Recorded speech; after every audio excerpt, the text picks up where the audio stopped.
नींबू का शरबत तो आप सब लोग पीते ही होंगे, बच्चों को खास करके बहुत ही पसंद आती है।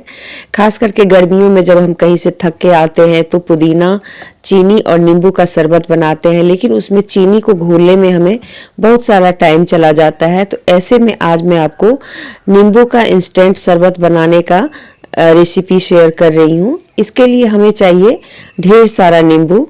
तो जो यहाँ पे आप नींबू देख रहे हैं ना, 8 नींबू हैं, लेकिन 8 के बदले मैं 16 नींबू का यूज करूंगी। और यहाँ पर नींबू को काट करके मैंने रख लिया है। तो इसके ना बीज भी नहीं निकालने की ज़रूरत है और इसका सिर्फ हम जूस निकालेंगे। तो जूस निकालने के लिए स्क्वीजर का यूज कर रही हूँ मैं, और आप चाहे तो हाथ से भी कर सकते हैं। आप चाहे तो मेरे पास जिस तरीके का है अगर वो है तो आप उससे भी कर सकते हैं। आपको इसमें बीज वगैरह भी निकालने की ज़रूरत नहीं है, सीधा स्क्वीज कीजिए और इसका जूस निकाल लीजिए।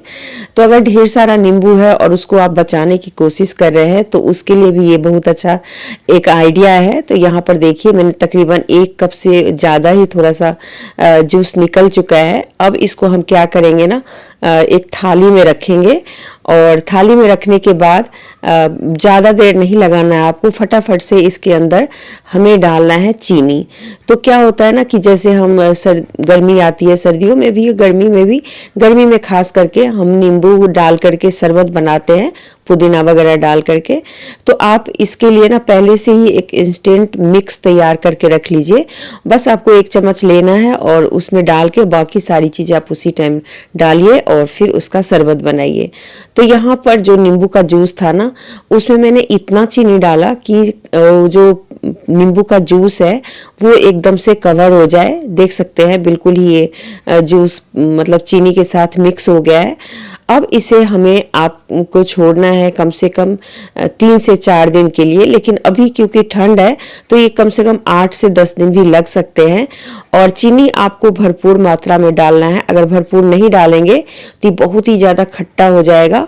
और आप चाहें तो इसको आप घोल करके भी रख सकते हैं, लेकिन आप चाहें तो मेरी तरह इसका मतलब एक अलग तरीके से भी बना करके स्टोर कर सकते हैं। ये साल भर स्टोर रहेगा, कुछ खराब नहीं होता। इसको आप फ्रीजर में रखिए, जब भी मन करे इसको निकालिए और शरबत बनाइए।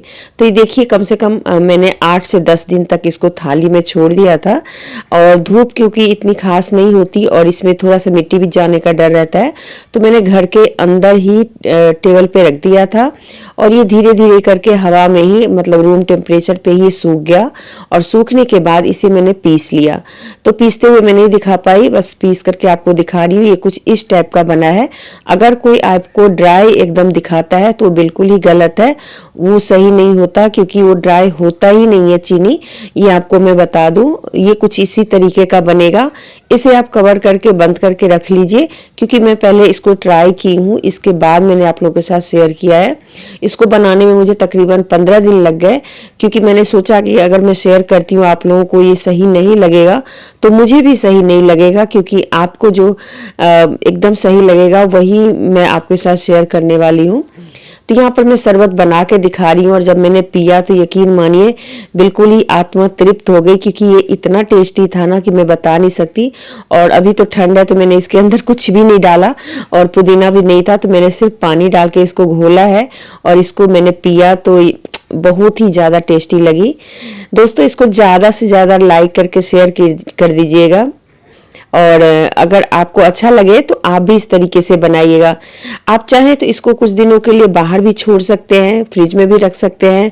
और फ्रीजर में रख देंगे तो ये होगा कि अभी तो ठंड है तो गर्मी में बना करके आप आराम से पी सकते हैं। तो फ्रीजर में ही रख दीजिए और जब आएगी गर्मी तो निकाल लीजिएगा। तो अभी तो मैंने अपने नींबू को बचाने के लिए ये शरबत का मिक्स तैयार करके रख लिया है। मिलते हैं फिर अगली रेसिपी।